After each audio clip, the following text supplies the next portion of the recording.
Setiap manusia lahir dengan keistimewaan masing-masing yang tentu tak semua sama.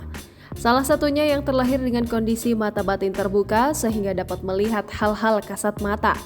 Terbukanya mata batin atau yang akrab dikenal dengan sebutan indigo merupakan salah satu kelebihan spesial yang tak dimiliki semua orang. Dari kalangan artis pun nyatanya ada yang memiliki kemampuan spesial itu sehingga membuat mereka sering mengalami hal-hal supranatural. Berikut ini deretan artis miliki kemampuan indigo mata batin terbuka. Sarah Wijayanto.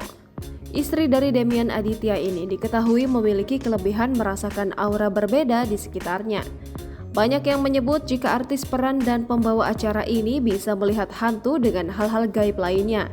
Sarah Wijayanto mengaku memiliki kemampuan khusus tersebut sejak lama namun baru bisa beradaptasi saat berusia 30 tahun. Sarah Wijayanto juga pernah mengunjungi kantor FIFA di kawasan Jakarta Timur dan merasakan ada dua sosok gaib penghuni kantor di area tangga dan ruangan server. Dan yang lebih menegangkan lagi, tiba-tiba mata Sarah berkaca-kaca dan mulai bercerita. Roy Kiyoshi. Pembawa acara ini diketahui juga merupakan seorang indigo sejak kecil. Roy mengaku sering melihat kejadian mistis saat masih kecil. Yang terbaru, dalam sidang kasus narkobanya beberapa waktu lalu, Roy mengaku indigo yang membuatnya mengonsumsi obat-obatan. Barbie Kumalasari. Pemeran Po Ijah dalam sinetron Bidadari baru-baru ini mengaku dirinya seorang indigo. Barbie Kumalasari lantas menjelaskan alasan mengapa ia baru mengungkapkan diri sebagai seorang indigo. Teman-teman dekatnya ternyata sudah mengetahui jika Kumalasari memiliki kemampuan indigo. Kumalasari juga mengaku tidak mengarang cerita atau halu dengan kemampuan indigonya tersebut.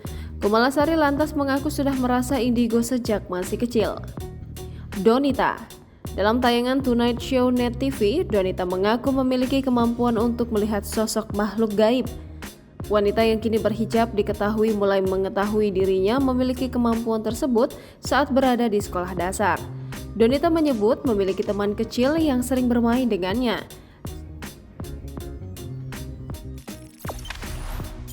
Jangan lupa subscribe, share, komen, dan like ya!